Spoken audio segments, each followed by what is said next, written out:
So what is going on, guys? My name is Lethal and welcome back to another episode of Lethal's Takes. In today's episode I wanted to cover CSGO. It's been a while since I've touched upon the game and I kind of want to give you my reasons for it, as well as kind of discuss some topics within the CSGO world. So to start off, the reason I actually haven't done any CS:GO content is kind of like a number of reasons. I would say specifically two in particular. Number one is I haven't actually been playing CS:GO as much as I used to. I used to say about like 6 months ago, play it pretty much every single day. Would hop on, play Face It, would have well, for the most part, would have a great time. However, as time went on and the time continued to tick, I guess with CS:GO, is I just the higher I got in Face It, the more I enjoyed the competition aspect of it, but the more I just didn't enjoy the game. The way I've always seen CSGO, especially nowadays, is everybody knows what every team is going to do, even if you're just playing normal matchmaking, or if you're playing on the Face It games. Everybody knows what everybody is going to do. Everybody knows all the strats. Everybody knows what teams are going to throw or what people are going to throw at them. It's just knowing when to react and how to react to those um, certain plays. So that's the reason number one. Number two is I just haven't been watching it. This I kind of I would say lost interest when it came to watching CS:GO, purely for the fact that I don't know, it hasn't been as fun for me to watch recently. I don't think there's been or at least in my perspective, there hasn't been as much excitement around the game, just because I feel like CS:GO is waiting for them to rework one of the new maps, add um cash back into the map pool, unnecessarily back in the map pool, but yeah, I just haven't been watching it as much. However, I have still been following it. I've still been seeing stories. I follow a lot of CS:GO person or CS:GO players on Twitter, so I've been kind of just seeing their tweets and what's going on in the game.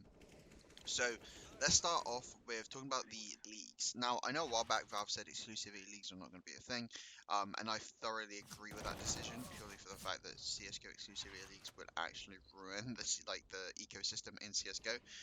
This is for like the main reason that I've always seen it as is exclusivity leagues. Let's just, for example, you say Astralis, Liquid, FaZe, three of the best teams in the world. Three exclusivity leagues: Face It, ESEL, and Blast Pro. Each one of them gets a team, and then they get a bunch of other teams who are decent to not that great. By having the three best teams not in a league together, it just the competition would be terrible. It wouldn't be great. You need the thing with CS:GO, and the reason why people do love watching it is the mechanical skill needed is insane. As well as that, when you have these storylines of the FaZe versus Astralis, the Liquid versus Astralis, like these player versus player, like Nico trying to redeem himself or help FaZe get back to the top. Astralis looking to continue dominance. These sort of stories are the reason why CS:GO becomes the way it is. These stories are pretty much what fuels everybody to watch. And at the end of the day, if you put exclusivity leagues in, you're not going to get that. It's going to be very, very, very hard for them to try and sell anything for people to watch it, especially if you haven't got the best teams all in the same league. As well as that, I have seen ESL recently have had to apologise after they had their league, which was going to be 48 teams, cut down to 24, and then the 24 they cut are now down to the B League, which I don't know enough information to kind of comment on it. If that's the case, it's pretty stupid on their part. Don't say you're going to have a 48 team league and then cut it a day before, and don't tell the team or don't inform the teams properly of why you've done it. As well as that, I think it just didn't make sense. I see the Blast Pro leagues going on at the minute. It seems to be doing all right, and I know Face It and ESL kind of not going along right now after their league dates clashed. Face It had league dates, and then ESL said nope, we're gonna put the major qualifier on that one, and them two are fighting now. So it seems like CS:GO, the organizers for the events are just not getting along at the minute.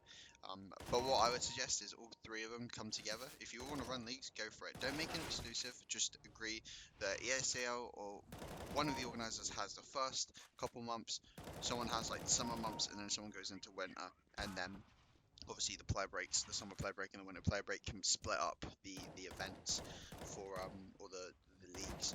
So I just think it just needs everybody to come together, sit around the table, and just work it out. At the end of the day, it's not good for these organizers to be beefing and kind of arguing, because it's just going to hurt CS:GO even more, especially if big like Blast decides to pull out, or even Face It or even ECL just decided not to fund it anymore. It could be very damaging for CS. However, I probably will do more CS content as I kind of jump a bit, dive my feet a bit back into it just to kind of understand it. But this has been a quick recap, I guess. But anyway, guys, hope you have a great day. Please like, comment, and subscribe, and I'll see you next time.